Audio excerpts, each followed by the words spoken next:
Hello students, welcome to दक्षिणा ई classroom. आज की क्लास में अपन डिस्कस करने वाले हैं PT 5 पेपर 1। ठीक है, शुरू करते हैं अपन। क्वेश्चन नंबर 1 क्या बोल रहा है, देखो क्वेश्चन नंबर 1 क्या है अपने पास। डेफिनेट इंटीग्रेशन पे बेस्ड ये प्रॉब्लम्स है। Sn is equal to 1/2n plus 1 upon under root of 4n square minus 1 plus 1 upon under root of 4n square minus 4 dot 1 upon under root of दिया हुआ अपने को 3n square minus plus 2n minus 1, ये given है। अपने को निकालना है limit n tending to infinity Sn। ठीक है, राइट। अब अपने दिमाग में आता है कि इसको कैसे सोचें, है ना, right. Limit n tending to infinity पे कुछ समेशन टाइप का दिया हुआ है, तो एक बार इंटीग्रेशन के बारे में सोचते हैं कि क्या इंटीग्रेशन किस में कन्वर्ट कर सकते हैं। इसको इंटीग्रेशन में कब कन्वर्ट कर सकते हैं। अपने को पता है कि यदि मैं इस समेशन को इस टाइप से लिख दूं तो ये इंटीग्रेशन में कन्वर्ट हो जाएगा। ठीक है, sigma 1/n sigma f of r/n limit n tending to infinity, तब ये कन्वर्ट हो सकता है किसमें, इंटीग्रेशन में। तो अपना पूरा फोकस ये होना चाहिए कि इसको इस फॉर्म में कैसे बनाया जाए। ठीक है, तो मैंने क्या बोला, देखो ऐसे करते हैं अपन। Sn इसको पहले सोचो कि इसकी यदि nth टर्म होती तो जनरल वे में अपन क्या लिख सकते हैं, इसको 4n स्क्वायर, है ना, 4n स्क्वायर माइनस समथिंग है, तो 4n square minus n square add किया, n स्क्वायर सब्ट्रैक्ट किया, तो minus n square plus 2n minus 1 वो बन जाएगा n square minus 2n plus 1, that will be n minus 1 का होल स्क्वायर। ठीक है, n स्क्वायर ऐड किया और n स्क्वायर अपन ने सब्ट्रैक्ट कर दिया। यहां से अपने को पैटर्न समझ में आ रहा है। देखो 4n square minus 0 square, 4n square minus 1 square, 4n square minus 2 square, 4n square minus n minus 1 square.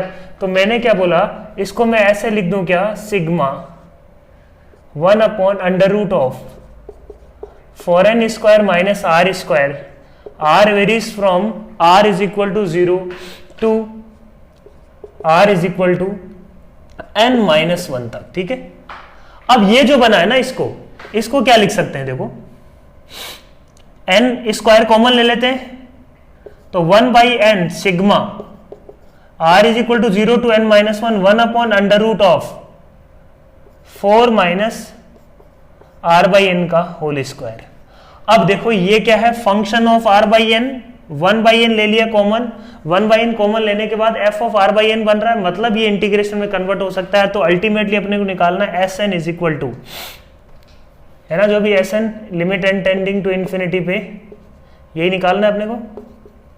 तो n टेंडिंग टू इंफिनिटी के लिए ये क्वांटिटी किस में कन्वर्ट हो जाएगी बच्चों, है ना। अपन ने बोला कि x is equal to put कर दो r/n, या r/n को लिख दो x, तो ये क्वांटिटी 1/n बन जाता है dx, ये जो भी l है मान लो, तो ये बन जाएगा इंटीग्रेशन ऑफ किसका, 1 upon under root of 4 minus r/n की जगह आ गया x स्क्वायर इंटू 1/n की जगह आ गया dx, सिग्मा की जगह आ गया इंटीग्रेशन, सिग्मा का मतलब क्या, समेशन, इंटीग्रेशन आ गया इसकी जगह 1/n की जगह dx 1 upon under root 4 minus x square. तो ये एक स्टैंडर्ड प्रॉब्लम है जिसको अपन ने अप्रोच किया। तो अब यहां पे बात आती है लिमिट की, तो लिमिट कैसे रखेंगे, r इज इक्वल टू 0 रखने पे n टेंडिंग टू इन्फिनिटी पे ये क्या बन रहा है, 0 ही बन रहा है वैसे ही, और r is equal to n minus 1 रखने पे n minus 1 upon n tending to infinity पे किसको टेंड करेगा, 1 को टेंड करेगा, है ना, n minus 1 upon n limit n tending to infinity पे किसको टेंड करने वाला है बच्चों, 1 को। तो अपर लिमिट इसकी आ जाएगी 1, लोअर लिमिट आ जाएगी 0। इसका इंटीग्रेशन अपन सोल्व करेंगे और अपना आंसर आ जाएगा। ठीक है, क्वेश्चन नंबर 2 क्या बोल रहा है, देखो integration 0 to 1 tan inverse of 2x minus 1 upon, है ना,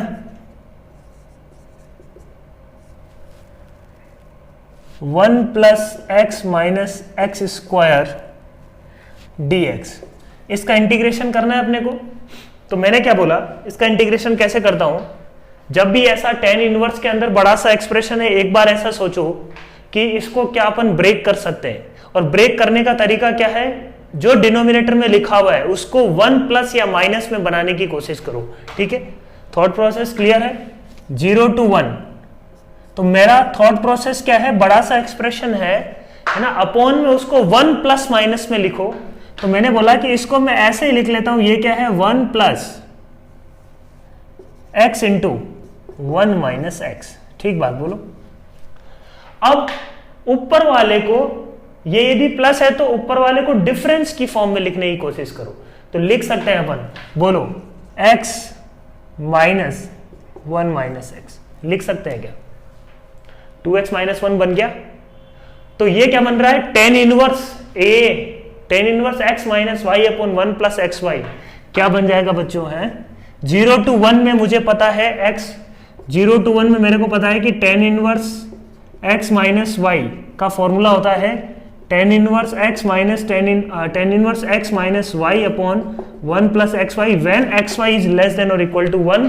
इस केस में x into 1 minus X less than equal to 1 है, तो कोई दिक्कत नहीं है, मैं डायरेक्टली इसको एक्सपेंड कर सकता हूं। ठीक है, कई बार डाउट आता है बच्चों को ये वाला, है ना, नहीं भी आता है, सोचते ही नहीं है इसके बारे में कि इसको ऐसे अपन को करना चाहिए। इन जनरल अपना जो प्रॉब्लम है विदाउट उसके बन जाता है, बट कई बार जेई में इस बात पे भी फंसाया जाता है, ठीक है ना, कि कब पाई प्लस भी आ सकता है, पाई माइनस भी आ सकता है, वो सब बातें भी अपने को ध्यान रखनी है यहाँ पे, है ना। 0 to 1 है, इसलिए अपन x इंटू 1 माइनस एक्स अपने को पता है कि लेस देन इक्वल टू 1 आएगा, और दोनों के दोनों क्या है 0 to 1 में पॉजिटिव है, x भी पॉजिटिव है और 1 माइनस एक्स भी क्या है पॉजिटिव है। तो अपन डायरेक्टली फॉर्मूला लगा सकते हैं यहाँ पे 0 to 1 tan inverse x minus 0 to 1 tan inverse 1 minus X dx। Clear है क्या? अब सोल्व हो जाएगा। अब मैंने बोला ये एज इट इज रहने देता हूं मैं, इसको क्या लिख लेता हूं a plus B minus X, या इसको लिख दो a plus B minus X. King property लगा रहा हूं, इसमें अपन f ऑफ x dx का इंटीग्रेशन will be f of a plus B minus X dx। दोनों इंटीग्रेशन क्या होंगे सेम, इसमें ये यूज किया तो क्या आ जाएगा देखो 0 to 1 tan inverse 1 minus X dx minus के साथ है tan inverse of 1 minus X dx, दोनों कट के क्या आ जाएगा आंसर 0। तो अपन बोल सकते हैं कि ट्रिकी क्वेश्चन है, बट हाँ अच्छा क्वेश्चन है, ऐसे क्वेश्चन अच्छे होते हैं क्योंकि इसमें सॉल्व कुछ नहीं करना, जस्ट प्रॉपर्टीज पे बेस्ड प्रॉब्लम है जिसमें इनवर्स का भी अपन ने यूज कर लिया। ठीक है, तो ध्यान रखना है ये बात अपने को कि tan इनवर्स के अंदर बड़ा सा एक्सप्रेशन दिख रहा है, और अपने को मान लो इंटीग्रेशन है, कई बार तुम्हारे को समेशन करने को भी आ जाएगा, है ना, इस टाइप की सीरीज का समेशन भी आता है। ठीक है, तो उसका भी यही तरीका है बच्चों, है ना, उसका भी करने का यही तरीका है। क्वेश्चन नंबर 2 था ये। Question number 3 very simple problem. Question number 3 again sigma पे बेस्ड प्रॉब्लम है। देखो limit n tending to infinity, typical form है, 1/n भी बाहर दिख गया, और अंदर वाले को मैं क्या लिख सकता हूं सिग्मा ऑफ cos की पावर 2p r π/2n। ठीक है, r π/2n, ये समेशन लिखा हुआ है मेरे पास। ठीक है, मैंने क्या बोला है ना, r कहां से कहां तक वेरी कर रहा है, यहां पे r is varying from 1 to, है ना, 1 रखने पे π/2n बन रहा है, और n रखने पे ये क्या बन रहा है π/2, तो लास्ट टर्म इसकी π/2 है, तो 1 to n। ठीक है, अब इस समेशन को मैं क्या इंटीग्रेशन की फॉर्म में लिख सकता हूं? बिल्कुल लिख सकता हूं, है ना, ये वही है 1/n फंक्शन ऑफ r/n। ठीक है, तो r/n को मैंने क्या मान लिया here, r/n is equal to x। So अपन बोलते हैं कि ये जो भी लिमिट है n टेंडिंग टू इंफिनिटी, ये कन्वर्ट हो जाएगा बच्चों इंटीग्रेशन, सिग्मा की जगह आ जाएगा integration cos of 2p x into π/2, r/n की जगह x रख दिया। अब 1 रखने पे ये किसको टेंड करेगा 1/n, n tending to infinity पे 0 को टेंड करेगा, है ना, n रखने पे n/n, n tending to infinity पे किसको टेंड करेगा 1 को टेंड करेगा। ठीक है, तो ये आ जाएगा अपने पास x इंटू π/2, लिमिट कैसे निकालना है, कई बार लिमिट में दिक्कत होती है। जैसे मान लो इसमें 2n तक जाते हैं अपन, तो 2n/n 2 आता है यहाँ पे, 3n/n 3 आता है यहाँ पे, ठीक है। तो ये ध्यान रखना है। तो 0 2 है ना, n r n -1 n -2 उससे कोई फर्क नहीं पड़ेगा। n टेंडिंग टू इन्फिनिटी पे n -1 n -2 सब क्या सेम है। और अपन बोलेंगे कि लिमिट क्या आएगी यहाँ पे, 1 को ही टेंड कर रही होगी, ठीक है। तो ये इंटीग्रेशन करना है। अब इस इंटीग्रेशन को अपन करना चाह रहे हैं, तो अपन ने बोला कि अच्छा x × π/2 को मैं क्या मान लेता हूँ t, तो ये लिमिट बन जाएगी 0 to π/2 है ना। यहां से dx को मैं क्या लिख सकता हूं, dx = 2/π dt। 2/π को मैं ले लेता हूं बाहर, 2/π ये बन जाएगा cos ऑफ 2pt dt। अब देखो ये स्टैंडर्ड वॉलिस फॉर्मूला है क्या, वॉलिस फॉर्मूला लगा देते हैं यहाँ पे। ये आता है अपने पास 2/5 × 2p - 1। देखो अब आंसर से भी अपने को दिख जाएगा है ना, आंसर में देखो क्या आ रहा है, 2p - 1 टिल कहाँ तक जाता है, ये देखो 1 तक जा रहा है, अपॉन नीचे आएगा 2p - 2 टिल कहाँ तक जाएगा, ये 2 तक जाएगा है ना, इनटू अपने को पता है कि पावर में क्या है, यहाँ पे इवन है, पावर में इवन होता है। If any power is even तो अपने को क्या कांस्टेंट k क्या आना चाहिए, π/2 उस केस में। तो ये अपने को याद रखना है बस। ये 2/5 तो लेमडा की वैल्यू क्या आ जाएगी बच्चों, लेमडा = 2। क्वेश्चन नंबर 3 था ये। क्वेश्चन नंबर 4 क्या बोल रहे, देखो a function f R2R satisfies the equation f of x plus y = f of x plus f of y। ये गिवन है, एक फंक्शन इसको सेटिस्फाई करता है, तो अपन f डैश x पहले इस फंक्शन को निकालने की कोशिश करते हैं, ठीक है, उसके बाद में प्रॉब्लम शुरू करते हैं। For all x y belongs to R this is true. तो ये अपन ने बहुत बार इस फंक्शन को निकाला होगा, तो एक बार फिर से निकाल लेते हैं अपन। f डैश x क्या है, ऐसे ही यही तरीका है फंक्शन निकालने का, limit s tending to 0 f of x plus h minus f of x upon h limit s tending to 0, this is f dash x। मैंने बोला कि f of x plus h minus f of x, या f of x plus h को लिख दो f of x plus f of h minus f of x, cut गया ये, limit h tending to 0 f of h upon h, ये आ रहा है, क्या आ रहा है बच्चों, limit h tending to 0 f of h upon h। तो सबसे पहले अपन देखते हैं यहाँ पे कुछ और पॉसिबिलिटी बन सकती है क्या। 0 रखने पे क्या बन रहा है, एक तरफ बन रहा है 2f of 0, एक तरफ बन रहा है f of 0 है ना। इसका मतलब f of 0 क्या होना चाहिए, f of 0 should be equal to 0। तो f of 0 0 है, तो यहां से अपन इसको लिख सकते हैं limit h tending to 0 f of 0 plus h upon h limit h tending to 0। क्या आ जाएगा बच्चों, ये आ गया f dash 0 which is constant, कोई k ले लेते हैं कांस्टेंट। तो इसका मतलब फंक्शन f ऑफ x क्या आ जाएगा बच्चों, kx प्लस c। इंटीग्रेट कर देंगे f dash x is equal to k को, तो f ऑफ x क्या है, लीनियर आ रहा है। f ऑफ 0 0 दिया हुआ है, इसका मतलब f of x is equal to क्या आ जाएगा, kx। This is our function. Once we get the function, ये क्वेश्चन करना बहुत ही आसान हो गया। I1 I2 I3 I4 I5 को जोड़ के इसकी वैल्यू आ जाएगी। तो अपन बोल सकते हैं कि ये प्रॉब्लम थोड़ा सा अपन इजी में ही कैलकुलेट करेंगे। ये क्वेश्चन बनना चाहिए था, है ना, बहुत सिंपल प्रॉब्लम है, आसान सा क्वेश्चन है। तो ये क्वेश्चन बनना चाहिए हर एक बच्चे से, उस टाइप की प्रॉब्लम है ये। Question number 5। अब देखो क्वेश्चन नंबर 5 थोड़ा सा ट्रिकी प्रॉब्लम है ना। क्वेश्चन नंबर 5 को अप्रोच करते हैं, कैसे अप्रोच करेंगे देखो, 0 to 1 1 अपॉन। अब ये ऐसा क्वेश्चन है जिसमें अपने को हिट एंड ट्रायल से पहले चेक करना पड़ेगा कि क्या सेटिंग बैठ रही है, ठीक है। जब सेट हो जाएगा उसके बाद अपन जनरलाइज करने की कोशिश करेंगे।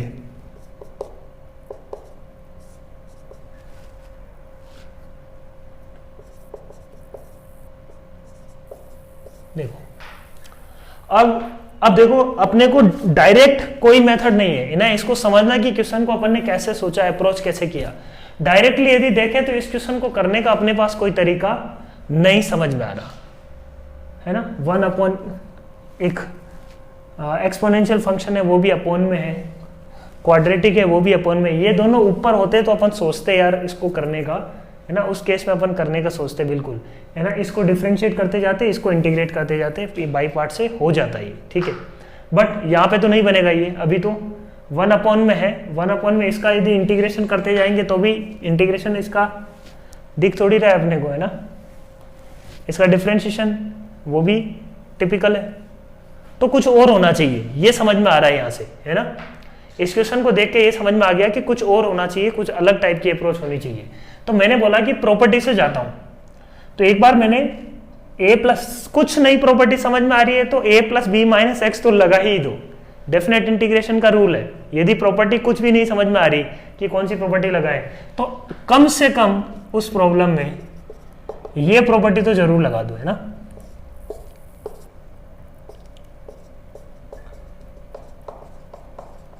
है ना, ये याद रखो। क्वेश्चन नहीं समझ में आ रहा है, एक बार ये लगा के देखो, कुछ यदि बनता है तो ठीक, नहीं तो आगे बढ़ जाएंगे, ठीक है। तो बनता है तो ठीक, देखते हैं। 0 to 1 a plus B minus X यदि मैंने लगाया तो देखो क्या बन रहा है मेरा। जैसे ही मैंने इसको 5 plus 2 into 1 minus x minus 2 into 1 minus x का स्क्वायर, यहां से ही समझ में आ गया अपने को कि 1 plus e to the power, यहाँ पे 1 माइनस एक्स रखने से ये क्या बन रहा है, ये बन जाएगा 4x माइनस 2, ठीक है। तो यहां से अपने को समझ में आ रहा है कि हाँ यार चीजें बनाई जा सकती है। ये आई है, मान लो ये आई है, क्योंकि ये सिमिलर सा ही पैटर्न दिख रहा है। इसको थोड़ा सा सिंप्लीफाई करेंगे तो अपने को ये समझ में आ जाएगा, ये बन रहा है 5 प्लस 2x माइनस 2x, इसको ही बन रहा है। तो अब कंफर्म हो गया अपने को कि ये प्रॉपर्टी अपन अब लगा सकते हैं। दोनों को जोड़ दिया बच्चों, 2y इज इक्वल टू क्या आ जाएगा, इंटीग्रेशन 0 to 1। ये नहीं होता तो अपन छोड़ देते प्रॉब्लम को, फिर आगे बढ़ते, ठीक है। बट ये इस फॉर्म में कन्वर्ट हो गया तो दोनों को ऐड करने से मेरे को पता है कि अब फायदा हो सकता है ना। तो अंदर क्या बनेगा, 1 plus e to the power 4x minus 2 plus 1 plus e to the power 2 minus 4x। इसको सिंप्लीफाई करेंगे बच्चों तो ये क्या बन रहा है, 2y is equal to 0 to 1 1 upon 5 plus 2x minus 2x square into, इसको सिंप्लीफाई करो क्या बन रहा है देखो, ऊपर बन जाएगा अपने पास 2 plus e to the power 2 minus 4x, है ना, एलसीएम लेने के बाद। और नीचे क्या बन जाएगा एलसीएम लेने के बाद, इनका मल्टीप्लीकेशन देखो क्या बन रहा है, वो बन जाएगा 1 इंटू 1 1, दिस इंटू दिस वो भी 1, तो वो भी बन जाएगा 1 plus 1 2 into e to the power 2 minus 4x plus e to the power 4x minus 2, यही बन जाएगा बच्चों। और ये काफ़ी आसान है, ये कैंसिल हो गया।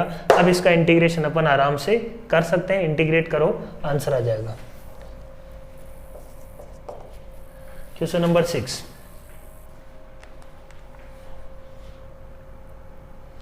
find the area enclosed by the solution set greatest integer of x into greatest integer of y is equal to 2, ठीक है।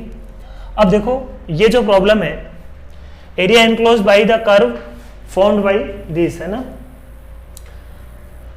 अब इसको क्या क्या सेटिस्फाई कर सकता है, मेरे को पता है कि ग्रेटेस्ट इंटीजर x 1 हो सकता है, ये 2 हो सकता है, ये 2 ये 1, ये -1 ये -2 ये -2 ये -1, ये 4 पॉसिबिलिटी बनती है। अब इसके corresponding when greatest integer of x is equal to 1, तो x किससे किसके बीच में होना चाहिए, x होना चाहिए 1 से लेके 2 तक, है ना। और y किससे किसके बीच में होना चाहिए बच्चों, y होना चाहिए, y greatest integer of y 2 है तो y होगा 2 2 3, तो ग्रेटेस्ट इंटीजर ऑफ y क्या आएगा 2 आएगा। और इसके लिए हमेशा ट्रू है ना, ये इसका हर एक पॉइंट, कोई भी ऐसा x उठाऊं जो 1 से 2 के बीच में है, कोई भी ऐसा y उठाऊं जो 2 से 3 के बीच में है, हर एक पॉइंट उसको सेटिस्फाई कर रहा है। और अपन को यही बोल रहा है कि इसको सेटिस्फाई करने वाले सारे पॉइंट से बनने वाला जो रीजन है उसका अपने को निकालना है एरिया, ठीक है। तो देखो इसका यदि ग्राफ बनाना चाहें अपन तो क्या बन रहा है, x 1 से 2 के बीच में है ना, लाइन है, x 1 से 2 के बीच में होना चाहिए, और y 2 to 3,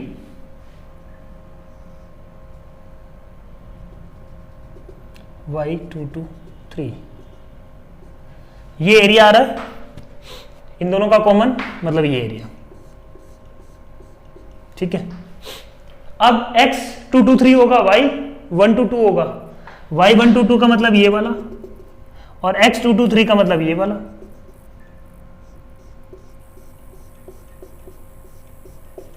ठीक है।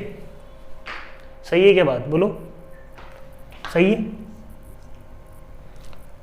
सिमिलर वे में ग्रेटेस्ट इंटीजर ऑफ x -1 का मतलब क्या हो गया, x होना चाहिए -1 से 0 के बीच में और y होना चाहिए -2 से, है ना, -2 से लेके -1 तक, ठीक है। y होना चाहिए -2 to -1 ये y, और x होना चाहिए 0 to 1। तो अपन किसकी बात कर रहे हैं, इस एरिया की बात अपन करने वाले हैं। सिमिलरली एक एरिया यहाँ ऐसे आ जाएगा, समझ में आ रही है क्या, इसके कॉरस्पॉन्डिंग y होगा -1 to 0। तो ये एरिया कितना आ रहा है, 1 1 1 4 यूनिट्स, है ना, 4 यूनिट्स, 4 यूनिट स्क्वायर, ये एरिया आ गया। तो ये भी अपन बोल सकते हैं कि सिंपल प्रॉब्लम थी बच्चों, स्ट्रेट फॉरवर्ड प्रॉब्लम थी। यदि अपन ने एरिया बनाया तो ये क्वेश्चन भी बनना चाहिए था अपने से एग्जाम में।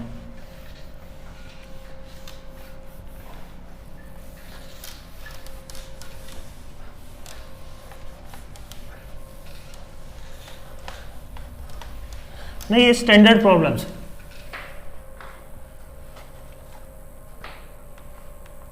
क्वेश्चन नंबर 7 क्या बोल रहा है, देखो, एरिया ऑफ द लूप बोल रहा है वो पहले से कि लूप बन रहा है ना, तो यहां से अपने को समझ में आना चाहिए कि यार लूप कैसे बनाएंगे, इसी पे फोकस करो, ठीक है।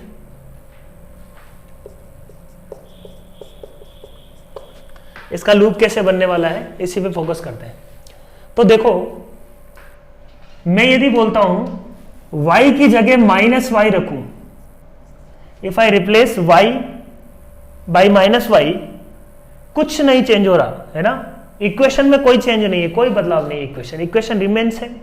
दैट मीन्स जो भी ग्राफ है वो एक्स एक्सिस के ऊपर जो एक्स एक्सिस के ऊपर जो ग्राफ है वही सेम ग्राफ किसके रेस्पेक्ट में होना चाहिए, एक्स एक्सिस के नीचे होना चाहिए ना। This implies that function is symmetric about x axis. बोलो, function is symmetric about x axis. ये फर्स्ट ऑब्जर्वेशन तुम्हारा होना चाहिए था। x की जगह -x रखे तो चेंज हो जा रही है चीजें, है ना, इक्वेशन बदल जा रही है। इसका मतलब फंक्शन y एक्सिस के अबाउट सिमेट्रिक है, ये अपन नहीं बोल पाएंगे, ठीक है। तो ये बहुत बेसिक ऑब्जर्वेशन है जो अपन ने कर ली, ठीक है। x एक्सिस के अबाउट सिमेट्रिक है, इसका मतलब मैं ऊपर बना लेता हूं पॉजिटिव y जो भी होगा, तो y की वैल्यू यहां से अपन ने निकाला, तो y क्या आ रहा है, देखो, x √a - x upon √a, assuming a is positive, ठीक है, प्लस माइनस, ठीक है। यहां पे दिया हुआ है क्या, मान लेते हैं अभी, क्योंकि उसका कोई इफेक्ट नहीं पड़ने वाला है इस क्वेश्चन पे। Function is symmetric about x axis, ये अपन ने देख लिया, y का एक्सप्रेशन ये आ रहा है, तो अपन ने बोला कि y पॉजिटिव में जो भी ग्राफ है बना लो। तो y पॉजिटिव में क्या ग्राफ बनाने वाला है, रफ स्केच बनाओ, x √a - x, x equal to a पे 0। देखो कहां 0 हो रहा है, जब भी लूप का क्वेश्चन आ रहा है x कहां 0 हो रहा है, x इज इक्वल टू 0 पे 0, इसका मतलब यही लूप बनने वाला है, ये लूप, ये और ऐसा ही नीचे बनने वाला है। तो ये बन गया बच्चों लूप। तो इसमें ज्यादा दिमाग लगाने की जरूरत नहीं थी, है ना। अब आगे इंटरसेक्ट नहीं कर रहा, मतलब लूप तो नहीं बनेगा, और कोई लूप इसमें नहीं बनने वाला है, ठीक है। So this is loop. इसका अपने को क्या निकालना है बच्चों, एरिया। इसका एरिया क्या हो जाएगा, area will be 2 times integration of 0 to a x √a - x upon √a। By parts लगा दो, बाई पार्ट से इंटीग्रेट करना काफी आसान है, या तो पुट कर दो x is equal to a sin theta या a cos theta, whatever, जो भी तुम्हें अच्छा लग रहा है वो पुट कर सकते हो तुम, x is equal to a cos theta a sin theta, या बाई पार्ट्स लगाओगे तो सीधा हो जाएगा। बाई पार्ट्स लगा देते हैं अपन, है ना, वो काम करना ज़्यादा आसान है अपने लिए। 0 to a बाई पार्ट्स लगाया तो x को तो मैं डिफ्रेंशिएट करना चाह रहा हूँ और इसको मैं करना चाह रहा हूँ इंटीग्रेट, है ना। 2/√a को मैं ले लिया बाहर, इंटीग्रेट किया, x तो आ जाएगा एज इट इज, इसका डिफ्रेंशिएशन a माइनस एक्स का इंटीग्रेशन हो जाएगा 1/2 बाहर, a माइनस एक्स की पावर 3/2 अपॉन 3/2, है ना, सॉरी a माइनस एक्स की पावर 1/2 था ना, तो a माइनस एक्स की power 3/2 upon 3/2 a minus x का differentiation which is minus into x minus of integration of किसका करना है अपने को, देखो a माइनस एक्स 2/√a तो एज इट इज ऐसे कैसे आ गया, इसका इंटीग्रेशन करना है, x का तो डिफरेंशिएशन 1, ये एज इट इज लिख लेता हूं मैं,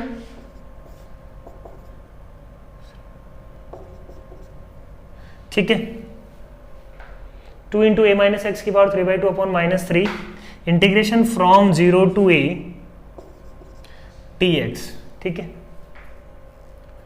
तो x का मैंने क्या कर दिया यहाँ पे, x का डिफरेंशिएशन कर दिया और इसका इंटीग्रेशन, जो भी इंटीग्रेशन है वो लिख दिया। अब इसको फर्दर अपने को क्या करना है, इंटीग्रेट कर देते हैं। ये लिमिट तो क्या है 0 to a में 0 आ जाएगी, है ना, a पे ये 0, 0 पे ये 0, तो मतलब 0 माइनस 0 0 आ गया। 2/√a 0 to a, इसका इंटीग्रेशन, ये इसको लिख लेते हैं 4/3 बाहर ले लेते हैं, माइनस माइनस प्लस, यह आ जाएगा a माइनस एक्स की power 5/2 upon -5/2, 0 to a integrate करना है, a रखा तो क्या आ रहा है, a रखने पे ये 0 आ गया और 0 रखने पे देखो क्या आ रहा है 4/3 √a इंटू a की पावर 5/2 -5/2 तो मतलब 8 आ गया ऊपर, 5 नीचे और माइनस माइनस प्लस हो जाएगा, है ना, ये माइनस है बट 0 वैसे भी माइनस के साथ आएगा तो माइनस माइनस प्लस, है ना, f of a minus f of 0, तो f ऑफ 0 के सामने माइनस है तो वो उसको कैंसिल कर देगा, ठीक है। तो ये क्या बन रहा है देखो अपने पास 8/15 √a की पावर 5/2 तो बन जाएगा a²। So what we need is lambda, तो लैम्डा इज इक्वल टू क्या आ गया बच्चों 8। क्वेश्चन नंबर 7 था ये। क्वेश्चन नंबर 8 की बात करते हैं अपन। 8 आसान है। 8 क्या बोल रहा है, c1 cos 2x plus c2 cos square x plus c3 sin square x, है ना, sin square x cos square x और cos 2x। मुझे पता है कि sin स्क्वायर x को cos 2x में ले जा सकता हूं, cos स्क्वायर x को भी cos 2x में ले जा सकता हूं। तो मैंने ये बोला क्वेश्चन नंबर 8 में यदि अपने को निकालना क्या है, यहाँ पे अपने को निकालना है ऑर्डर ऑफ डिफरेंशियल इक्वेशन। तो मुझे पता है कि मैं उस फंक्शन f ऑफ x को लिख सकता हूं a times cos of 2x plus b, पूरे को ये लिखा जा सकता है। तो यहाँ पे आर्बिट्री कांस्टेंट अल्टीमेटली क्या बन जाएगा, a और b 2 आर्बिट्री कांस्टेंट। इसका मतलब ऑर्डर क्या हो गया बच्चों, ऑर्डर इज इक्वल टू 2। तो ये सिंपलेस्ट प्रॉब्लम अपन बोल सकते हैं इसका, ये सबसे बनना चाहिए था। If the solution of differential equation dy by dx, question number 9 देखो, dy by dx is equal to अपने को दिया हुआ है क्या, 1/x cos y plus sin 2y, है ना। इसका मेरे को क्या दिया हुआ है, इसका सोल्यूशन दिया हुआ है x is equal to c into e की power sin x sin y minus k into 1 plus sin x sin y है, sin y, ठीक है। k की वैल्यू निकालनी है, देन फाइंड k, ठीक है, कोई दिक्कत नहीं है, निकाल सकते हैं अपन। इसको सिंप्लीफाई करना, अभी अपने को ये समझ में आ रहा है कि यार वेरिएबल सेपरेबल नहीं है, होमोजीनियस डिफरेंशियल इक्वेशन भी नहीं है, तो इसको कैसे सोचा जाए। अब लीनियर डिफरेंशियल इक्वेशन एक ही बचता है अपने पास। लीनियर डिफरेंशियल इक्वेशन से भी समझ में आ रहा है कि यार dy by dx y में लीनियर तो नहीं है ये, y में लीनियर होता तो ऊपर होता y into function of x। यहां पे क्या है, नीचे है, x into function of y है, x इंटू, समझना बात को, हिंट कहां से मिलता है dx बाई dy का, कि dx बाई dy से अपन प्रॉब्लम बना सकते हैं। dx बाई dy का हमेशा यदि हिंट कहीं पे भी मिल रहा है वो नीचे से मिलता है, कि डिनोमिनेटर में x के साथ y का फंक्शन है, x के साथ, ये तो y का फंक्शन है, इसका तो कोई दिक्कत ही नहीं है, मतलब x में लीनियर है ये, है ना। y में लीनियर नहीं है बच्चों, किस में लीनियर है, x में लीनियर है। तो linear differential equation in x करके देखते हैं अपन, dx बाई dy किया minus x cos of y is equal to sine of 2y। Linear differential equation in x integrate कर देंगे तो ये क्या बन जाएगा, देखो e टू द पावर, ये लीनियर डिफरेंशियल इक्वेशन बन गई। अब सिंप्लीफाई कर सकते हैं बहुत आराम से अपन, linear differential equation in x बहुत आराम से सोल्व हो जाएगा। लास्ट में अपने को यह ध्यान देना है कि प्लस में जो c आ रहा है वो, ये जो c जो है ना, ये है आर्बिट्री कांस्टेंट। कई बार अपन पहले काट देते हैं e to the power sine y, तो c रखने के बाद तुम्हारे को चीजों को कैंसिल आउट करना है पूरी इक्वेशन में, ठीक है। ये एक मिस्टेक होती है ना। जैसे मान लो अपना ये आया x into e to the power sine y minus sine y is equal to something plus c। Integrate करने के बाद मान लो ये मिलता है अपने को, तो x इज इक्वल टू क्या आएगा बच्चों, something into e to the power sine y plus c into e to the power sine y. ये c पहले बच्चे लेते नहीं है, उसके बाद लगाते हैं c लास्ट में।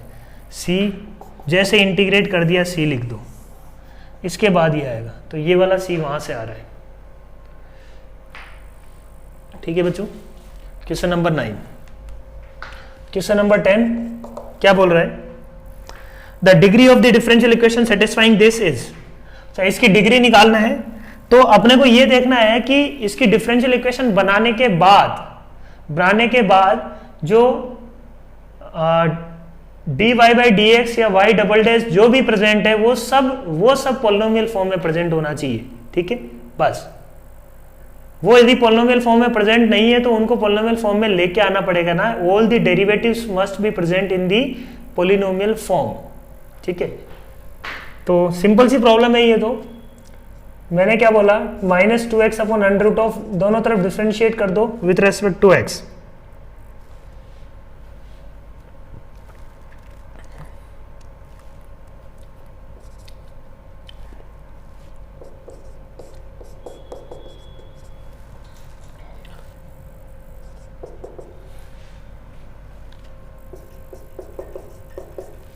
ठीक है, ये मिल जाएगा। यहां से a की वैल्यू आ जाएगी, डिफरेंशिएट कर दिया अपन ने, a की वैल्यू उठा के रख दो, है ना, इस इक्वेशन में।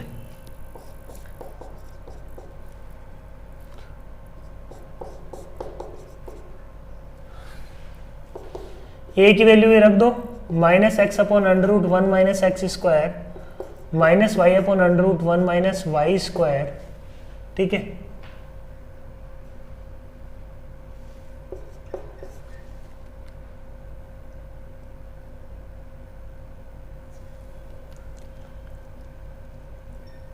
इंटू 1 माइनस ए की वैल्यू रखनी है अपने को। अपने पास जो इनिशियल इक्वेशन थी वो क्या थी, under root of 1 minus x square plus under root of 1 minus y square is equal to a into x minus y. इसका डिफरेंशिएशन अपन ने ये किया है। तो मैं बोल रहा हूँ कि किसी एक से ए की वैल्यू उठा के दूसरे में रख दो। यहाँ से उठा के यहाँ पे रखना ज़्यादा आसान है ना, वो तो वैसे कॉम्प्लिकेटेड बन रहा है ना।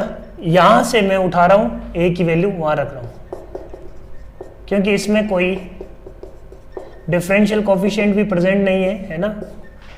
Into 1 minus y dash. बहुत शांति से अपने को ये समझ में आ रहा है, जो भी ये एक्स और वाई का फंक्शन है, वाई डैश में नहीं है या वाई डबल डैश में नहीं है। ये वाई डैश की पावर 1 है, ये भी वाई डैश की पावर 1 है।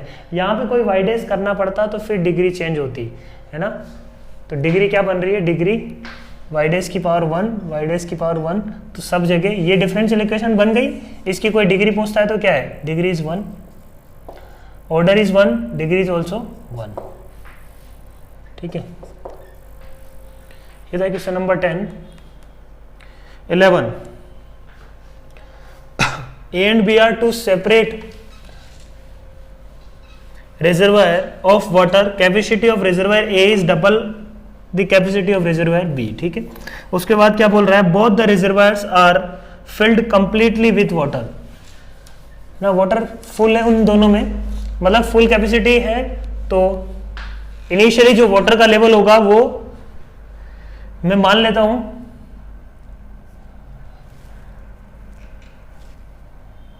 इनिशियल लेवल VA है और इसमें B में मान लो VB है इनिशियल लेवल, तो VA is double the capacity of reservoir B। तो VA बोल रहा है कि VA is double of VB volume में, कैपेसिटी मतलब वाटर का वॉल्यूम से देखेंगे अपन। Both the reservoir are filled completely with water, इसका मतलब इनिशियली t=0 पे दोनों में जो पानी है इतना होगा, VA होगा A में और B में क्या होगा, VB होगा।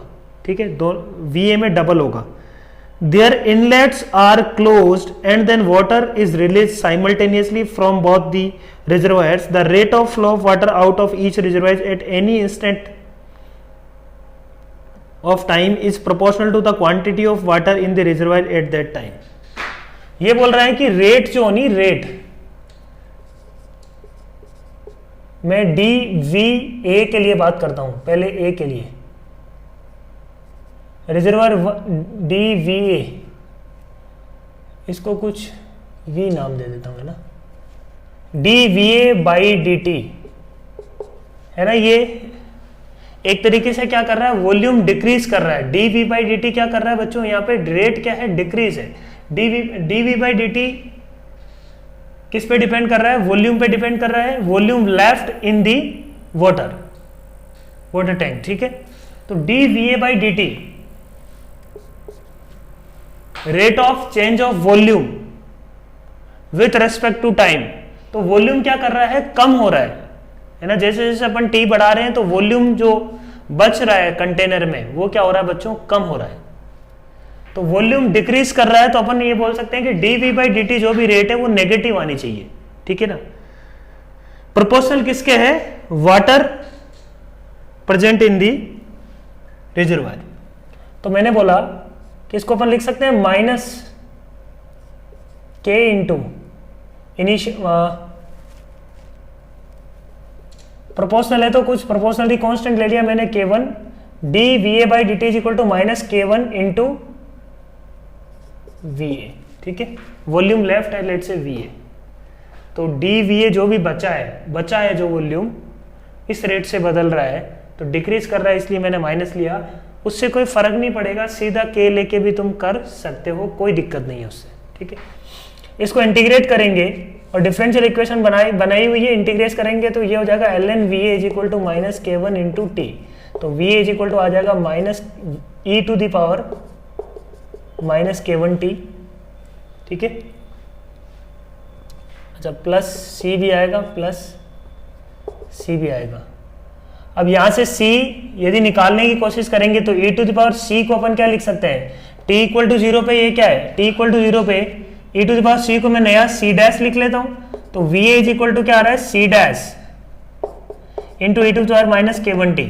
ठीक है, तो VA इज इक्वल टू मैं क्या लिख सकता हूं, अब t=0 पे वॉल्यूम इन A कितना है, volume in A VA is equal to 2 times VB था, VB को मैं मान लेता हूं V है, तो VB को मैंने क्या माना है, V इनिशियली t=0, या इसको कुछ नया नाम दे दो, V0 पे V0, ये ज़्यादा ठीक है ना।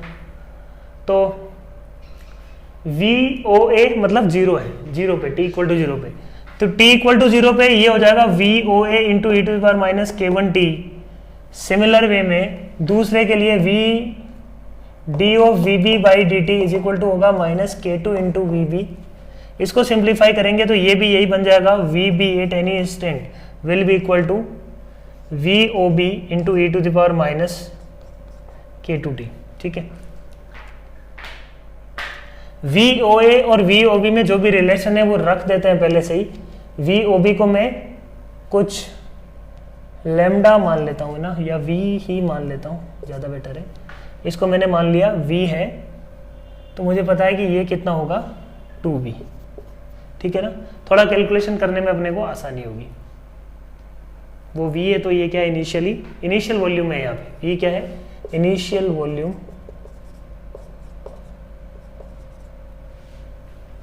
Of b, v o b को मैंने v नाम दे दिया।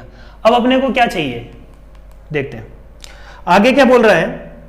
1 hour after the water is release the quantity of water in reservoir A is 1.5, quantity left in reservoir A is 1.5 times VB, 8T is equal to 1 R, ठीक है, कोई दिक्कत नहीं है। और अपने को बोल रहा है कि कब ये दोनों इक्वल हो जाएगा, वो टाइम निकालना है। तो पहले इसका यूज करते हैं। तो VA इज इक्वल टू क्या है, 2V into e to the power minus K1T, T यहाँ पे क्या है 1, 1.5 इंटू VB क्या है V into e to the power minus K2T, इसको ले लेते हैं 3/2। तो V से V गया, T यहाँ पे 1 है गिवन है, तो ये क्या आ जाएगा 4/3 is equal to e to the power K1 minus K2। ठीक बात बोलो, 4/3 is equal to e to the power K1 minus K2। ये e to the power K1 minus K2 की वैल्यू मिल गई। अब अपने को क्या निकालना है, कब ये दोनों इक्वल है। इक्वल होने का मतलब VA is equal to VB होना चाहिए at T is equal to, मान लो T पे हो रहा है तो T की वैल्यू निकालनी है। तो VA इक्वल टू VB कर देते हैं, दोनों को इक्वेट किया तो ये क्या आ रहा है 2V into e to the power minus K1T is equal to V into e to the power minus K2T। तो ये क्या मिल रहा है अपने को, देखो 2 into e to the power K1 minus K2 into t, e to the power K1 minus K2 पर निकाल चुके हैं 4/3, तो 2 इज इक्वल टू 4/3 की पावर T। लोग ले लो, ये क्या जाएगा log 2 is equal to T into log of 4/3, या log 4/3 के बेस पे ले लो तो ये हो जाएगा log of 2 to the base 4/3। तो लेमडा की वैल्यू क्या आ गई बच्चों, T आ रहा है लेमडा टाइम्स दिस, तो लेमडा इज इक्वल टू क्या आ गया 1। This is our answer, lambda is equal to क्या आ गया 1। ये था क्वेश्चन नंबर 11। नेक्स्ट अपन बढ़ते हैं क्वेश्चन नंबर 12 पे। अब ये थोड़ा सा अपन बोल सकते हैं क्वेश्चन तो सिंपल है, क्वेश्चन टफ नहीं बोल सकते, इजी प्रॉब्लम है ना। सिंपल यदि तुमने केमिकल काइनेटिक्स केमिस्ट्री में पढ़ा है तो ये विद इन मिनट्स बन जाना चाहिए।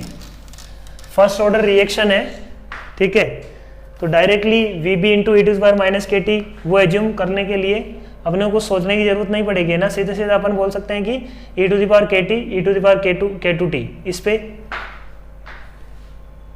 डिपेंड करने वाला है, ठीक है। क्वेश्चन नंबर 12 क्या बोल रहे हैं देखो, by eliminating the constant the following equation differential equation is this, ठीक है। ये बोल रहा है कि इसकी डिफरेंशियल इक्वेशन बनाओ x square minus y square c into x square plus y square. Again अपन बोलेंगे कि ये तो स्ट्रेट फॉरवर्ड प्रॉब्लम है ना, स्ट्रेट फॉरवर्ड प्रॉब्लम है। अपने को इसके डिफरेंशियल इक्वेशन बनाना है y dash is equal to lambda x square minus y square, sorry lambda y square minus x square upon lambda x square minus y square, ठीक है, ये बनाना है। अब लैम्डा निकालना है अपने को, यहां से डिफरेंशियल इक्वेशन बनाना है, तो ये बन जाएगा 2x minus 2y y dash is equal to c into 2x square plus y square 2x plus 2y y dash. एक 2 से 2 गया, इसी को उड़ा देते हैं, ठीक है। ये बन जाएगा अपने पास 2c, यहां से c की वैल्यू निकाल लो और उसको उठा के उधर रख देते हैं, तो x minus y y dash upon c की वैल्यू क्या आ रही है x minus y y dash, c into x square plus y square को ही निकाल लेते हैं, है ना, कैलकुलेशन थोड़ी बच जाएगी। तो c into x square plus y square की जगह रख देते हैं 2 into x plus y y dash is equal to कितना c इंटू दिस, उठा के इसकी वैल्यू यहाँ रख दो, तो क्या मिल रहा है, x square minus y square is equal to x minus y y dash upon 2 into x plus y y dash, एक x square plus y square बच जाएगा, ठीक है, कोई दिक्कत नहीं। मल्टीप्लाई कर लो, इसको सिंप्लीफाई करो, वाई डैश को एक तरफ कर लो, y dash is equal to something upon something, अपन ने किया वाई डैश के कोफिशिएंट को एक साथ करो, है ना, बाकी सबको एक तरफ ले जाओ, तो ये अपने को ये मिल जाएगा y dash is equal to x by y, है ना, 3y square minus x square upon 3x square minus y square. तो काफ़ी सिंपल प्रॉब्लम बन जाएगी, ये भी बनना चाहिए था सबसे, क्योंकि स्ट्रेट फॉरवर्ड है, इसमें कुछ करना ही नहीं था अपने को, डिफ्रेंशिएट करके रखना था बस।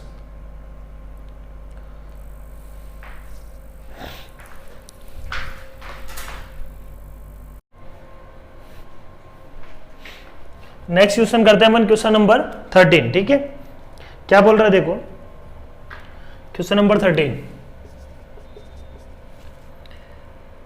अपने को एक डिफरेंशियल इक्वेशन दी हुई है, x square plus 4y square plus 4xy into d y is equal to 2x plus 4y plus 1 into d x. ये डिफरेंशियल इक्वेशन है, had solution this then find the, मतलब इसको सॉल्व करना है, इसको सॉल्व करते हैं अपन ने क्या बोला, ये क्या बन रहा है, x प्लस 2y का होल स्क्वायर बन रहा है, बोलो, x प्लस 2y का होल स्क्वायर बन रहा है ये, इंटू डी वाई, मतलब उधर भी x प्लस 2y मिल जाए अपने को, तो काम हो जाएगा अपने का। तो ये अपने पास क्या आ गया देखो, d y by d x is equal to 2 into x plus 2y plus 1 upon x plus 2y का होल स्क्वायर। क्या कर लेंगे, f of a x plus b x b y plus c type का बना हुआ है, तो x plus 2y को क्या मान लो बच्चों, x plus 2y is equal to t, solve हो जाएगा अपना क्वेश्चन, है ना। थोड़ा और सिंप्लीफाई कर लेते हैं, x प्लस 2y को t मान ला, तो 1 plus 2 y dash is equal to t dash, तो y dash is equal to रख दिया अपन ने t dash minus 1 by 2 is equal to, तो ये क्या बन रहा है देखो, 2t plus 1 upon T square, है ना, वेरिएबल सेपरेबल बन रहा है, ये variable separable, easily variable separate हो गए, सॉल्व हो जाएगा, ठीक है। Question number 14, the curve passing through the origin if the middle point of the segment of its normal from any point of the curve to x axis lies on the parabola this, ठीक है। क्या बोल रहा है देखो, कोई भी curve है, पहले तो क्वेश्चन को समझना यहाँ जरूरी है, ये बोल रहा है कि कोई भी कर्व ऐसा, उसके किसी पॉइंट पे नॉर्मल बनाया गया, नॉर्मल बनाया गया, नॉर्मल एक्स एक्सिस को जिस पॉइंट पे कट कर रहा है उसका मिड पॉइंट हमेशा किससे पास कर रहा है, ये जो मिड पॉइंट है ना, ये भी वेरिएबल होगा, ये मिड पॉइंट किससे पास कर रहा है बच्चों, 2y square is equal to x, है ना। तो ये क्वेश्चन बोल रहा है, तो अपन ने बोला कि इसकी डिफरेंशियल इक्वेशन निकाल के अपने को इस कर्व की क्या बतानी है, इक्वेशन बतानी है कि ये ऐसा कर्व कौन सा होगा जिसका नॉर्मल और एक्स एक्सिस का, जिसका नॉर्मल का एक्स एक्सिस के साथ जो इंटरसेक्शन है, ये जो लाइन सेगमेंट है, point and intersection with x axis का मिड पॉइंट इस पे लाई करे, है ना। तो चीजें शुरू करते हैं अपन कहां से, इस पॉइंट P से, let the point P be, है ना, P पॉइंट को मैंने मान लिया, P पॉइंट है x, y, small x, y, ये पॉइंट निकाल लेते हैं x, y की टर्म्स में, यहाँ पे y डैश भी होगा, तो मैंने बोला पहले नॉर्मल की इक्वेशन निकालते हैं, equation of normal will be what,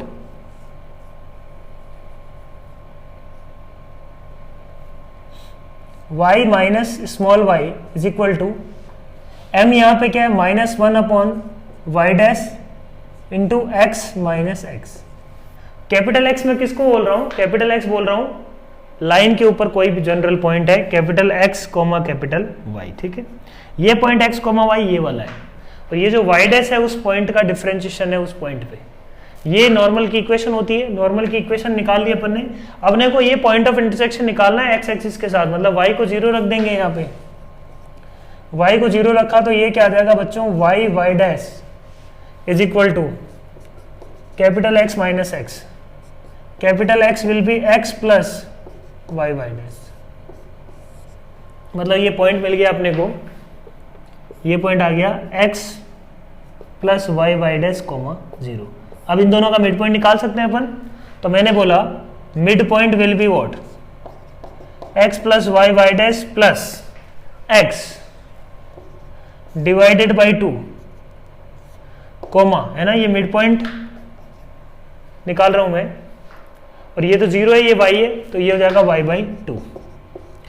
अब ये पॉइंट जो है इस कर्व के ऊपर है, 2y square is equal to x पे, तो 2 इंटू वाई की जगह पर क्या रख देंगे, ये पॉइंट इसको सेटिस्फाई कर रहा है, 2y बाई 2 का square is equal to 2 into 2y square is equal to x, is equal to x.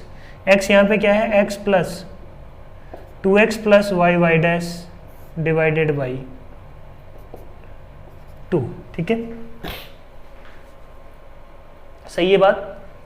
तो ये 2 2 2 सब गायब हो गया, 4 डिवाइडेड बाई 4 हो जाएगा।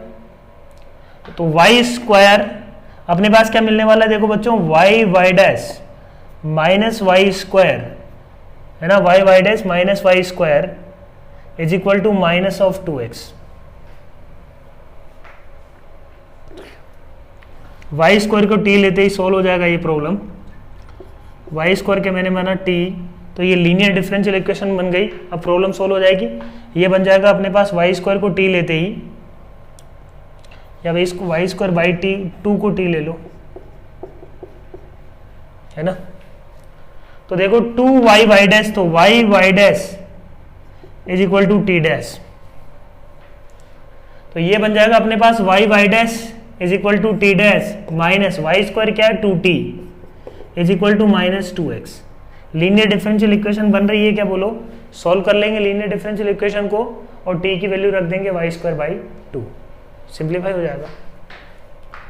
तो ये भी काफी स्ट्रेट फॉरवर्ड प्रॉब्लम ही बोल सकते हैं ये, क्योंकि ऐसे ज्योमेट्रिकल क्वेश्चन यदि अपन ने क्लास में ट्राई किया तो ये, है ना, ये डिफरेंशियल इक्वेशन का प्रॉब्लम टफ प्रॉब्लम नहीं है, आसान प्रॉब्लम है ये, ठीक है, बनना चाहिए था ये।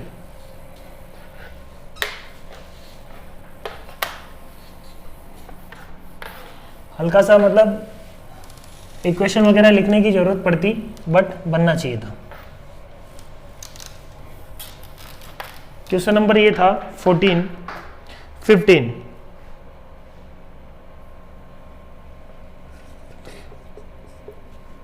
क्या बोल रहे, देखो A B C R 3 unit vectors, then the minimum value of this A plus B का स्क्वायर प्लस बी प्लस सी का स्क्वायर प्लस सी प्लस ए का स्क्वायर, यहाँ पे ये सारे क्या है, मॉड है।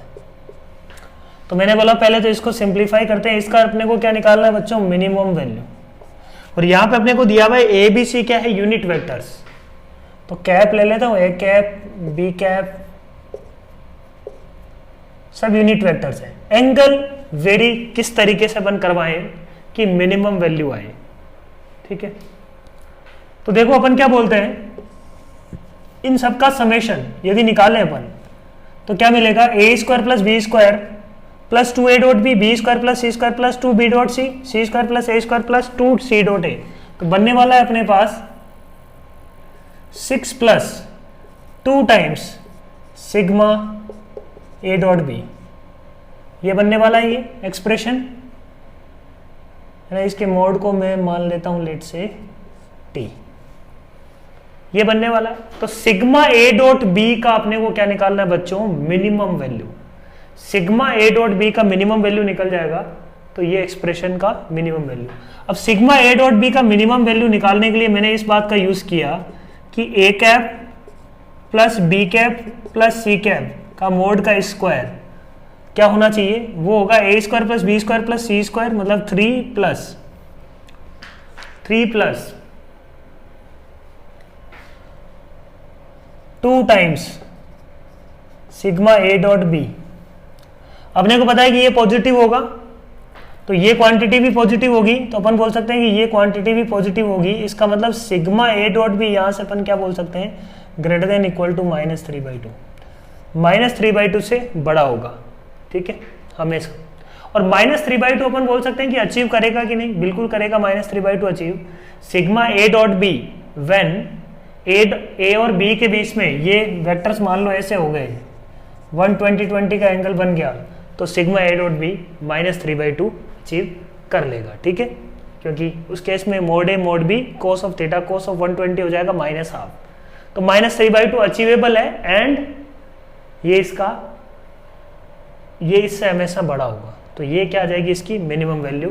तो ये मिनिमम वैल्यू आ जाएगी बच्चों t = 6 + 2 इंटू -3/2, तो t = 6 - 3 विच इज 3, तो मिनिमम वैल्यू क्या आ जाएगी इसकी 3। क्वेश्चन नंबर 16 देखो क्या बोल रहा है, ABCD is a parallelogram, LM and R the midpoints of BC and CD। एक पैरेललोग्राम है, L और M दिया हुआ है, मिड पॉइंट इसके है ना, तो अपने को क्या निकालना है, AM + AL की वैल्यू लैम्डा टाइम्स AC दी हुई है, तो मैंने बोला B को मैं B मानूं, A को मैं 0 मानूं, D को मैं D वेक्टर मान लेता हूं, तो C मिल जाएगा B + D, ठीक है। पॉइंट L का पोजीशन वेक्टर कैसे निकलेगा, L का पोजीशन वेक्टर निकालने का तरीका है, ये 1:1 है, तो B + D + B/2, एक तो ये तरीका, तो मतलब ये एक तो हो जाएगा B + D/2। एक डायरेक्टली अपन बोल सकते हैं कि यहाँ से यहाँ जाना है ना, यहाँ गए फिर यहाँ गए, ये वेक्टर कितना है B, ये वेक्टर कितना है, ये D वेक्टर है, तो ये वेक्टर कितना हो जाएगा D/2, तो B + D/2। सिमिलरली M क्या आ जाएगा, D प्लस ये B वेक्टर है, D + B/2, ठीक है, सही है बात। अपने को क्या निकालना है, अपने को इन दोनों का सम AM + AL, AM + AL, AM यहाँ पे क्या है, AM A को अपन ने पोजीशन वेक्टर मान लिया, तो M - A, तो ये हो जाएगा M + L -2A, A 0 है, तो M + L कितना हो जाएगा, D + B/2 + D/2, क्या बन गया देखो 3/2 B + D, B + D को मैं क्या लिख सकता हूँ, AC vector, 3/2 times AC vector, तो K = क्या आ जाएगा बच्चों 3। आसान प्रॉब्लम, स्ट्रेट फॉरवर्ड है, क्लास में जैसे अपन ने किया है वैसा सेम क्वेश्चन है ये, सिमिलर, तो हल्का सा अपने को एजम्पशन करना था कुछ, ठीक है, क्वेश्चन आसान थी। क्वेश्चन नंबर 16 था ये, लेट्स टू 17। क्वेश्चन नंबर 17 है, A B दिया हुआ है, then the component of A along B vector is, तो A का B के अलोंग कंपोनेंट क्या होगा, क्वेश्चन नंबर 17, A का है ना projection of A on B क्या होगा, A dot B upon mod of B, ये तो मैग्नीट्यूड हो गया उसका, और यदि अपने को कंपोनेंट निकालना है तो B कैप से मल्टीप्लाई कर दो, ये अपना आंसर आ जाएगा। नेक्स्ट क्या है, given two vector this then projection of A on B and the projection of B on A is λ/3, then find λ। तो projection of A on B वो हो जाएगा अपने पास A dot B upon mod of B, projection of B on A हो जाएगा अपने पास B dot A upon mod of A, ठीक है। अब ये मिल गया अपने को mod of A upon mod of B which is nothing but 7/3। Question number 19 match the column problem है। कॉलम 1 क्या है अपने पास, कॉलम 1 पे -1 to 1 3x² upon 1 + 4 10x dx, simple C problem है। फंक्शन पहले चेक करो इवन है कि ओड है, इवन ओड तो यहाँ पे नहीं समझ में आ रहा है अपने को, है ना, फंक्शन इवन 4 की पावर 10x है, तो ये वाली प्रॉपर्टी मैं लगा रहा हूँ बच्चों, ये वाली प्रॉपर्टी लगा रहा हूँ, -a to a अपने को यदि दिया हुआ है f(x) dx, तो उसको अपन लिख सकते हैं 0 to a, समझना बात को, 0 to a f(x) plus f(-x) dx, ऐसा लिख सकते हैं, बोलो याद आ रहा है। ये प्रॉपर्टी अपन ने यूज करी इसमें, तो ये अपने को मिल जाएगा क्या, 0 to 1 f(x) 3x² अपन, क्योंकि प्रॉपर्टी तो साफ साफ अपने को समझ में आ रहा है, पहली बात तो प्रॉपर्टी से ही होगा ये क्वेश्चन, ये तो समझ में आ रहा है अपने को। 1 + 4 की पावर 10x, इंटीग्रेशन वगैरह नहीं जानते इसका अपन, तो प्रॉपर्टी दिमाग में चलना ही चाहिए। f ऑफ -x तो 3x², 1 + 4 की पावर -10x। शुरू में जो एक प्रॉब्लम था उसी टाइप की प्रॉब्लम है ये। सिंप्लीफाई करेंगे तो 0 to 1 3x² तो कॉमन आ गया, अंदर बचेगा 1/1 + 4 की पावर समथिंग मान लो t प्लस 1/1 + 4 की पावर -t, समेशन करेंगे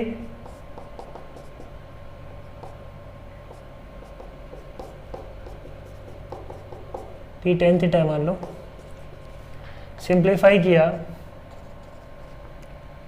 तो ये क्या बन जाएगा, देखो 2 + 4 की पावर t + 4 की पावर -t अपॉन नीचे क्या आ रहा है, इनका एलसीएम यही होगा 2 + 4 की पावर t + 4 की power -t dt -t × dx, t यहाँ पे 10x है, 10 थी तो ये कैंसिल हो जाएगा। Integration 0 to 1 3x² dx which is x³ from 0 to 1 which is 1। Question number 1 ऐसा कुछ था। नेक्स्ट प्रॉब्लम भी आसान है, क्वेश्चन नंबर इसका बी पार्ट क्या है, 6 to 8 ना। बी पार्ट क्या है, इस प्रॉपर्टी का यूज कर लेंगे अपन, f of a + b - x dx is equal to integration f of x dx, यदि a to b है तब। स्ट्रेट फॉरवर्ड प्रॉब्लम है क्वेश्चन नंबर 13 का, 19 का बी पार्ट। 19 का सी पार्ट है ना, स्ट्रेट फॉरवर्ड इंटीग्रेशन है, integration from 1/156 times integration from 1 to 13 greatest integer of x dx। अब ये इंटीग्रेशन अपने को पता है ब्रेक होने वाला है, तो 1 to 2 में अलग होगा, 1 to 2 में ये 1 है, 1 × dx का integration from 1 to 2 plus 2 to 3 में ये 2 dx बनने वाला है, ऐसे ही 12 to 13 में ये 12 × dx बनने वाला है। तो इंटीग्रेशन बहुत सिंपल है ये, बट इसका समेशन अपन, अब ये अपने को पता है कि 1 to 2 में 1 × 2 - 1 हो जाएगा, ये 2 × 3 - 2 हो जाएगा, ये 12 × 13 - 12, तो सब समेशन, सबका समेशन हो जाएगा 1 + 2 + 3 + 4 till 12, तो 12 × 13 12 + 1/2, तो ये हो जाएगा 6 × 13।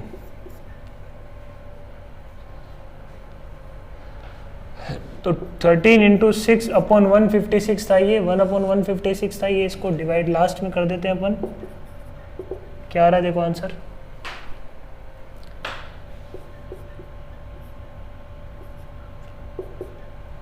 One by two.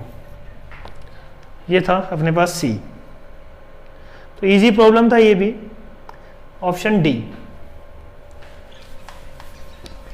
डी देखो, डी भी एक स्टैंडर्ड रिजल्ट है, integration of ln sin x 0 to π/2 हमेशा क्या होता है -π/2 ln 2, ये याद रखना होता है अपने को, उस बात का इसमें यूज करना है, ठीक है। Integration of ln sin x from 0 to π/2 है ना,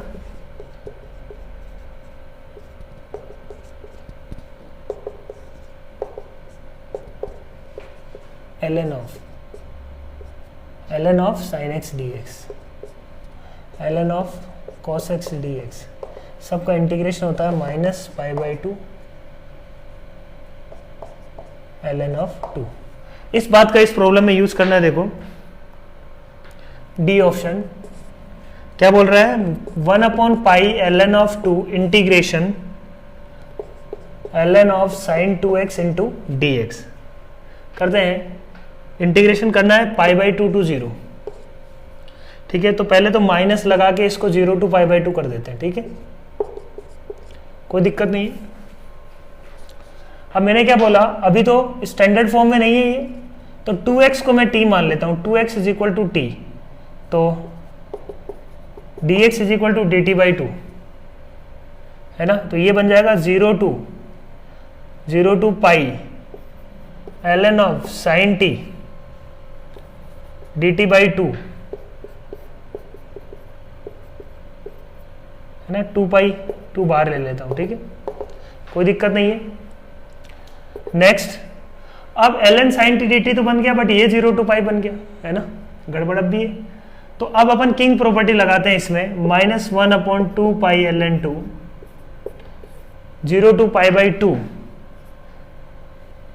है ना। इसको अपन ने क्या लिखा, ln of sine T plus ln of sine pi minus T D T 0 to king property नहीं, मतलब f of x plus f of a minus x वाली प्रॉपर्टी अपन लगा रहे हैं इसमें, है ना। 0 to 2a f of x dx को we can write 0 to a f of x plus f of a minus X dx। ये भी काफ़ी इंपॉर्टेंट प्रॉपर्टी है, इसका यूज़ कर लिया अपन ने। 0 to pi by 2 half angle में कन्वर्ट कर लिया ना इसको, 0 to पाई था, अपने को पाई बाई 2 में जाना था, पाई बाई 2 में चले गए। अब ln of sine of pi minus T तो क्या होता है, ln ऑफ साइन टी, तो अपना काम हो जाएगा -2 अपॉन, इसको 2 टाइम्स लिख देते हैं, integration 0 to pi ln of sine T D T.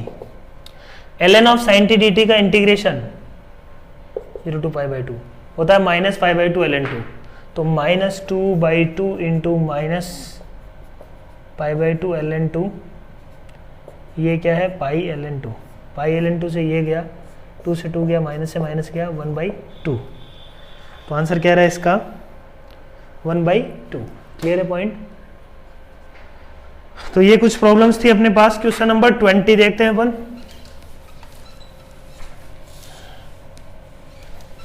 20 भी सिंपल प्रॉब्लम है, एरिया निकालना है। फर्स्ट में area enclose by y is equal to mod x, मतलब y is equal to mod x, ये बन गया अपने पास। Mod x is equal to 1 का मतलब ये है ना, और y एक्सिस, और y इक्वल टू 0 मतलब x एक्सिस। तो ये वाला एरिया आने वाला है बच्चों, दिस एरिया। तो ये एरिया निकाल लेंगे अपन, half into base 1 into height क्या है इसकी, वो भी 1 है, ठीक है। इसका क्या करना है अपने को, double, so answer will be 1।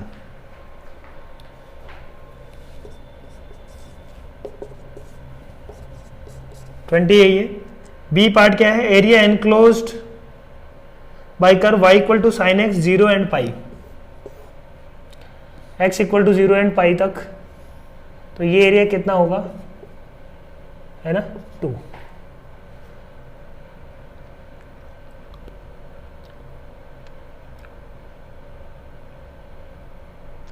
y x equal to pi and x is equal to 0 to x is equal to pi, ये एरिया अपने को निकालना है ना। तो ये एरिया स्टैंडर्ड एरिया है, कोई दिक्कत नहीं है। The area of the reason bounded by x square is less than equal to Y, ये इंटरेस्टिंग है। y is equal to x plus 2 is, तो ये एरिया अपने को निकालना है, x square is less than equal to Y. तो पहले तो इसका x square is equal to Y का ग्राफ बना लिया।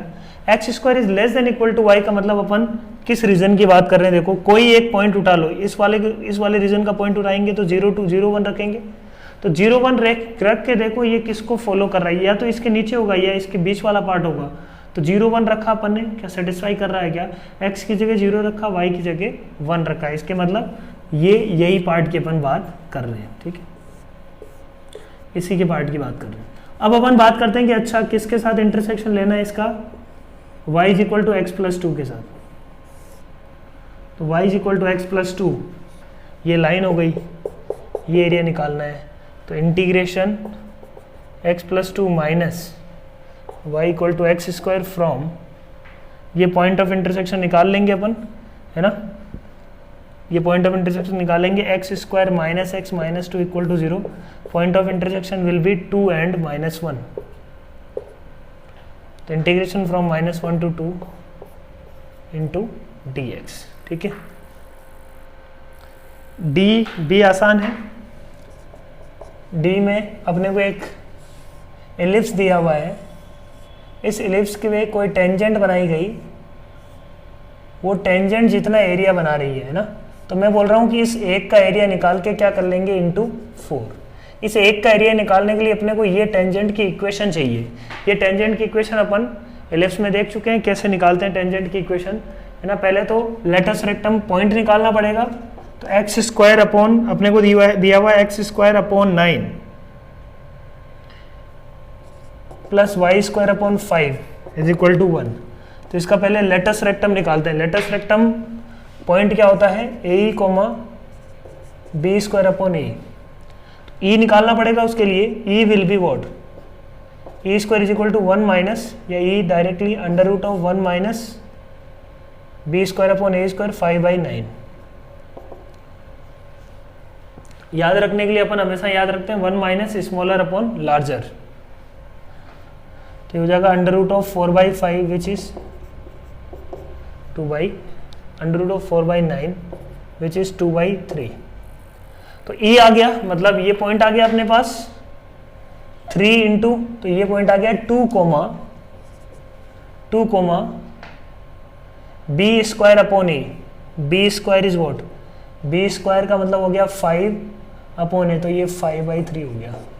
इस पॉइंट पे टेंजेंट की इक्वेशन लिख लेंगे। टेंजेंट की इक्वेशन हो जाएगी x(x1) upon a square plus y(y1) is equal to 1। तो ये हो जाएगा 2x/9 plus y/3 is equal to 1। ठीक है, so this is the way. तो ये कंप्लीट होता है अपना टेस्ट पेपर 1 का सॉल्यूशन। नेक्स्ट अपन डिस्कस करेंगे पेपर नंबर 2। ठीक है, so thank you very much, all the best.